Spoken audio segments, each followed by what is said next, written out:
नमस्ते विद्यार्थियों। आज अपना गणित की प्रश्नावली का क्वेश्चन नंबर 5 है, जिसमें हमें ये पूछा गया है कि परिमेय संख्याओं 5/7 और 9/11 के बीच 3 अलग अलग अपरिमेय संख्याएं बताओ। अपरिमेय, ध्यान रखना, अपरिमेय संख्या पूछी गई है। पिछली कक्षा 8वीं में हमसे इसी तरीके का क्वेश्चन पूछा जाता था, जिसमें केवल परिमेय संख्या के बारे में पूछा जाता था, लेकिन यहाँ पर हमें किससे पूछा गया है? अपरिमेय के बारे में पूछा गया है। तो किस तरीके से करना है ये क्वेश्चन? बिल्कुल आसान है। 5/7 है, तो सबसे पहले अपन इस परिमेय संख्या को भाग विधि से इसका दशमलव प्रसार निकालेंगे। तो 5/7 है, तो किस तरीके से दशमलव प्रसार निकलेगा? 5 में भाग देना है किसका? 7 का। 7 का भाग देंगे, भाग नहीं जाता, इसलिए दशमलव लगाना पड़ेगा, और दशमलव लगाते ही यहाँ पे शून्य आ जाएगा। शून्य आया, 7 का पहाड़ा 7 बार बोला, 49 आएगा।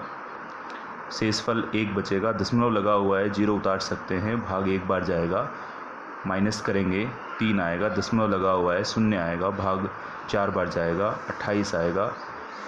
30 में से 28 को माइनस किया, 2 आएगा, दशमलव लगा हुआ है, शून्य उतरेगा, भाग 2 बार जाएगा, 14 आएगा, 6 बचेगा, दशमलव लगा हुआ है, शून्य आ जाएगा, भाग 8 बार जाएगा, बचेगा 4, दशमलव लगा हुआ है, शून्य आएगा, भाग 5 बार जाएगा, शेषफल 5 बचेगा। अब यहाँ से एक चीज़ सोचने वाली बात है कि जिस प्रोसेस से हमने भाग करना चालू किया था, अर्थात 5 में भाग देना चालू किया था 7 का, और वापस शेषफल कितना बच गया? 5 बच गया। इसका मतलब ये हुआ कि जहाँ से भाग देना चालू किया था वही प्रक्रिया वापस पुनः हमें दोहरानी पड़ेगी। तो ऐसी प्रक्रिया हमने पहले भी ऐसा क्वेश्चन किया था, जिसमें अगर भाग वापस से वही चालू हो जाता है, तो जो संख्या भागफल के रूप में आई है वही संख्या वापस आ जाती है। अर्थात इसका आंसर किस तरीके से होगा? 0.714285। उसके बाद भी ये वापस इन अंकों की पुनरावृत्ति होती रहेगी, और ये इस तरीके से अनंत तक चलता रहेगा। अर्थात ये संख्या को, इसका जो भागफल है वो मैं क्या लिख सकता हूँ? ऐसे भी लिख सकता हूँ, 71428 के ऊपर बार का चिन्ह लगाया जा सकता है। तो इस 5/7 का दशमलव प्रसार अगर मैं निकालूं तो वो क्या हो गया? 71428। इसी तरीके से हमें दूसरा प्रोसेस करना है। दूसरा क्या? दूसरी संख्या क्या है? 9/11। मतलब 9/11 दिया हुआ है, तो 9 में भी भाग देना है। किसका भाग देना है? 11 का भाग देना है। अब 9 में भी 11 का भाग नहीं जाता, तो दशमलव आएगा, शून्य आएगा। 11 का पहाड़ा बोलेंगे 8 बार। 8 बार बोला, 88 आया, बचा कितना?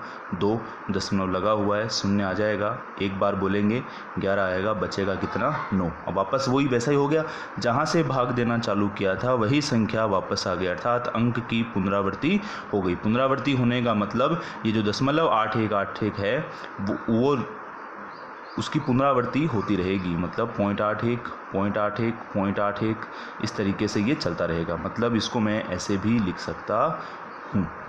यहाँ तक समझ में आ गया होगा। अब हमें ये पूछा गया है कि इन दोनों संख्याओं के, इस संख्या के और इस संख्या के बीच की कोई भी 3 अपरिमेय संख्याएं हमें बतानी है। तो देखिए, दशमलव के बाद 2 अंकों को अगर मैं देखूं तो 71 दिखाई दे रहा है, और इसमें 2 अंकों को अगर मैं देखूं तो 81 दिखाई दे रहा है। अब 71 और 81 के बीच काफ़ी सारी संख्याएं आ सकती है, जैसे 72 होती है, 73 है, 74 है, 75 है, 76 है, 77 है, 78 है, 79 है, 80 है। लेकिन इनको लिखने का जो तरीका है वो क्या होगा, तो वो समझने की बात है। 3 अपरिमेय संख्याएं, 3 अपरिमेय संख्याएं। आंसर हमें किस तरीके से लिखना है? ध्यान रखना, 71 से प्रारंभ नहीं करना और 81 से एक बड़ी संख्या को नहीं लेना। इनके बीच की किसी भी संख्या को लिया जा सकता है। जैसे मैं लूँ 72 को लूँ, जैसे 72, उसके बाद 72 के आगे एक शून्य लगा दिया, उसके अलावा 72 के आगे 2 शून्य लगा दिए, और इस तरीके से ये चलता रहेगा। इसी तरीके से मैं कोई और संख्या लूँ तो 73 ले सकता हूँ या 75 ले सकता हूँ। 75 के आगे एक शून्य, 75 के आगे 2 शून्य और डॉट डॉट डॉट। इसी तरीके से कोई भी संख्या ले सकते हो आप। 80 ले सकते हो, जैसे मैंने लिखा 80, 80 के आगे 1 शून्य, 80 के आगे 3 शून्य, 80 के आगे 4 शून्य।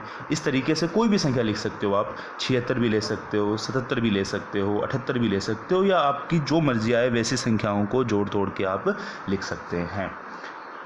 आशा है ये क्वेश्चन आपको समझ में आ गया होगा।